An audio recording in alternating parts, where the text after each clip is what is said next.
سب سے بنیادی چیز ہے وہ اللہ کا ذکر ہے، جس سے انسان کا دل صاف ستھرا رہتا ہے، اس کی میل کچیل اترتی رہتی ہے، اس کا زنگ اترتا رہتا ہے۔ اس سے انسان کا دل، اس پہ جو گرد، مٹی، زنگ، جو کچھ بھی لگتا رہتا ہے وہ اترتا رہتا ہے، وہ ختم ہوتا رہتا ہے۔ سیدنا ابراہیم خلیل اللہ علیہ السلام نے جب بیت اللہ کی تعمیر کے بعد دعا فرمائی تھی کہ اللہ گھر تو بن گیا، اب اس کی آباد کاری کے لیے ایک اچھے خطیب اور مبلغ اور دائی کی ضرورت، جو تو نے پوری کرنی ہے۔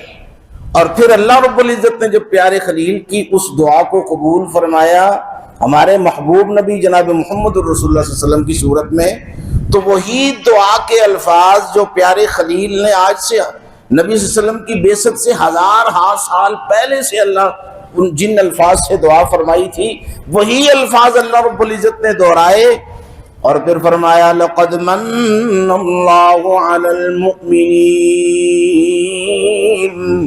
إِذْ بَعَثَ فِيهِمْ رَسُولًا مِّنْ أَنفُسِهِمْ يَتْلُو عَلَيْهِمْ آيَاتِهِ وَيُزَكِّيهِمْ وَيُعَلِّمُهُمُ الْكِتَابَ وَالْحِكْمَةَ وَإِن كَانُوا مِن قَبْلُ لَفِي ضَلَالٍ مُبِينٍ۔ وہی الفاظ جو پیارے خلیل نے اللہ سے مانگے تھے، اللہ ایک ایسا مبلغ اور دائی بھیج جو انہی میں سے ہو۔ اللہ کام کیا کرے، ڈیوٹی کیا ہو؟ فرمایا یتلو علیہم آیاتی ویزکیہم، جو ان پر تیرے کلام کی آیات پڑھ پڑھ کے ان کے دلوں کا زنگ اتارے، ان کا تزکیہ کرے۔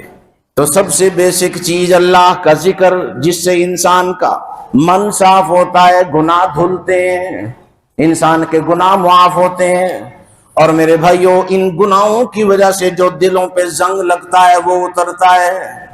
نبی کریم صلی اللہ علیہ وسلم نے فرمایا کہ جب انسان قرآن پڑھتا ہے، قرآن کی تلاوت کرتا ہے، تو اللہ رب العزت اس قرآن کے ایک